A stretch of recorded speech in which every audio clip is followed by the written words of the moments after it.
देखो बच्चों, इसको जनरलाइज करने की कोशिश कर रहे हैं अब हम लोग। और इस स्थिति में क्या हो जाएगा कि अब हमें इसका x कोऑर्डिनेट बताना है, तब जब ये x1 y1 है और ये x2 y2 है तो x कैसे बताएंगे। ये हमने मान लिया m है और ये n है, m/n के रेशियो में बांट रहा हो, तो इसे हम किस तरीके से जनरलाइज करेंगे, अब हमारा कंसर्न ये है। तो अगर आप इसमें थोड़ी बहुत बुद्धि लगा सकते हो तो देखो, AC और A अपना ये O था और ये P था ना, बुद्धि लगाओगे तो हो जाएगा कि x minus x1 by x2 minus x1 is equal to, ये दूरी कितनी है, m है, और यहाँ से ये दूरी है m प्लस n। तो ये बुद्धिमानी करनी है अपने को। यहाँ से मिल जाएगा m plus n into x minus m plus n into x1 is equal to m into x2 minus x1। अब थोड़ा बुद्धिमानी से काम करेंगे तो x की वैल्यू हो जाएगी mx2 minus mx1 plus mx1 plus nx1 divided by m plus n। अब ये कट जाएगा और अपने को मिल जाएगा mx2 plus nx1 divided by m plus n। यानी अपने को x की वैल्यू मिल गई।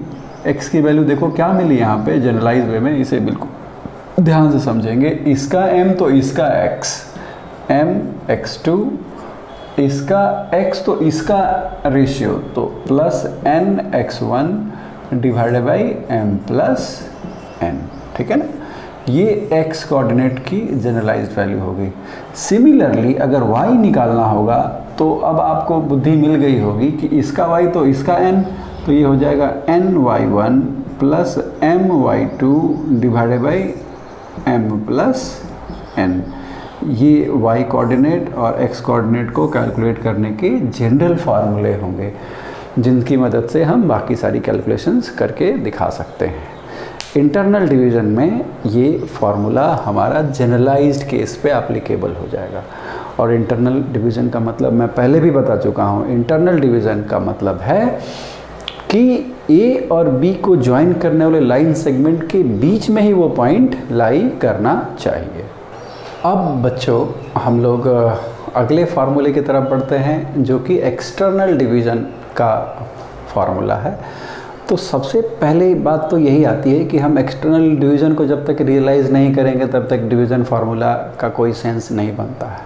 तो इस डायग्राम में ज़रा ध्यान से देखो, ये A और B दो पॉइंट हैं। इनके कोऑर्डिनेट्स लिखने की बात करें तो आप लिख दोगे, क्या लिखोगे, 1, और ये 3 है तो 1,3, और ये 4,4, ठीक है ना, ये 4,4। अब ये दो पॉइंट के कोऑर्डिनेट मिल गए। अब इस लाइन सेगमेंट के एक्सटेंशन पे C कहीं बाहर लाई कर रहा है, एक्सटर्नल, ठीक है ना, बाहर लाई कर रहा है, तब ये इसको एक्सटर्नली डिवाइड करता हुआ माना जाएगा। किस रेशियो में, तो CB की वैल्यू 1 है और CA की वैल्यू 1 + 2 3 है। तो CA बाई CB इज़ 3/2। आप इसे बिल्कुल ध्यान से समझिए, क्योंकि ये अगर नहीं समझते हैं तो फिर एक्सटर्नल डिवीज़न समझ में नहीं आएगा। जिस भी पॉइंट का हमें कोऑर्डिनेट निकालना होता है वो डिवाइडिंग पॉइंट होता है। CA by CB is the ratio, और ये 3:2 है। लेकिन इस लाइन सेगमेंट के अंदर नहीं है ये, इस लाइन सेगमेंट के एक्सटेंशन पे यानी AB लाइन पे कहीं ये पॉइंट बाहर की तरफ हो। तो अगर हमारा रेशियो दिया हुआ कि अब ये 1 है और ये 2 है, तो ये कहलाता है CAB को 3:1 के रेशियो में बांट रहा है। मुझे ये गलती से मैंने 2 लिख दिया है, ये बेसिकली 1 है। तो CA और CB का एक्सटर्नल डिवीजन रेशियो इस तरीके से होगा कि रेशियो के लिए जो भी डिस्टेंसेस का रेशियो लेना है वो यहाँ से लेना है। तो CA 1+2 हो गया 3 और CB कितना हो गया 1 हो गया, सो 3:1 का रेशियो है। अब हमें कोऑर्डिनेट बताना है, तो अब आपको मैंने इतना तो समझा ही दिया है कि इसे कैसे निकाला जाएगा। अगर हम इसे x मान लेते हैं और ये ट्रायंगल 90 डिग्री है, ये कॉमन एंगल है, तो फिर सिमिलर ट्रायंगल बनेगा। और सिमिलर ट्रायंगल बनेगा तो इस बार सीधे मैं लिखूं तो क्या लिख सकता हूं कि x - 4, नहीं जी x - 4 है, और ये बोलो कितना है, ये है x - 1, नहीं x - 1। अब रेशियो बताना कोई बहुत बड़ी बात नहीं है। x - 1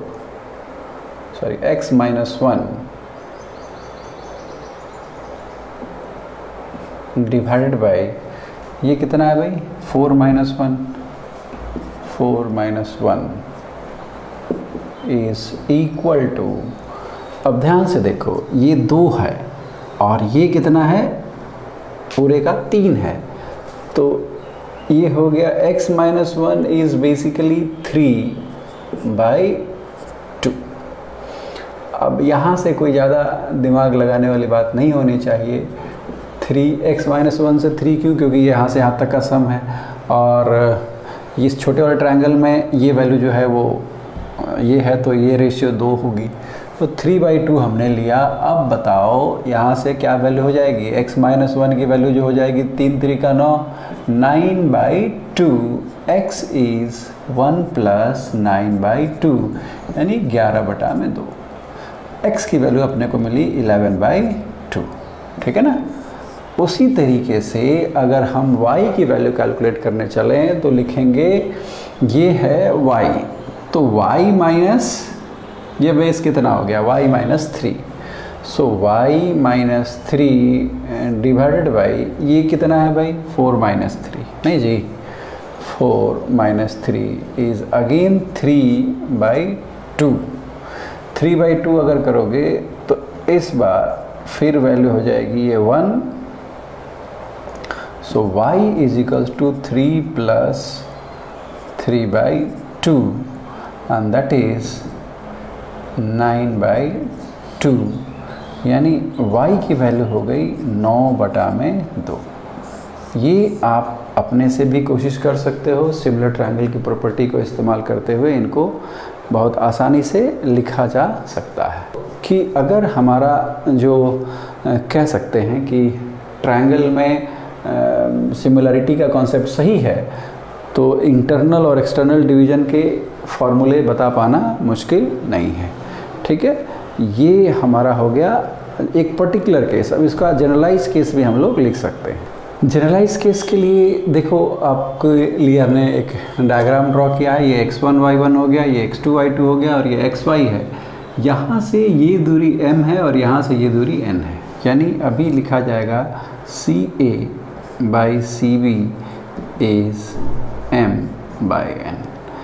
अब हमें x की वैल्यू क्या है वो निकालनी है, तो ज़्यादा इसमें दिक्कत नहीं आनी चाहिए। हम क्या लिखेंगे कि ये जो दूरी है अपनी वो है x - x1 बड़े वाले ट्रायंगल में, और छोटे वाले ट्रायंगल में क्या है, ये जो है वो है x2 - x1, ठीक है ना। इस तरीके का हिसाब किताब है। और ये रेशियो जो है, ये देखो ये n है तो ये हो जाएगा m - n, क्योंकि यहाँ से यहाँ तक ये m है और यहाँ से यहाँ तक ये n है, तो ये m - n हो जाएगा। अब इसको हम लोग थोड़ा सा वर्कआउट करके देखें तो लिख रहे हैं कि x - x1 divided by x2 - x1 is equal to m divided by m - n। इसको बिल्कुल ध्यान से समझते हुए चलना है। अगर हमने m और n उल्टा सीधा लिखा हुआ है और रियलाइज़ नहीं कर पाए तो हमसे ये प्रॉब्लम कभी भी सॉल्व होने वाले नहीं है। तो m कहाँ से कैसे लेना है इस पे सारी क्लैरिटी बिल्कुल चाहिए, ठीक है ना। अब देखिए इसमें क्या हो जाएगा कि m minus n into x minus x1 is m into x2 minus x1। अब यहाँ से x के लिए कोफिशिएंट निकाल कर उधर भेजो, देखो क्या आ जाता है। तो इसका मतलब है कि m minus n into x is m minus n into x1 plus m into x2 minus x1।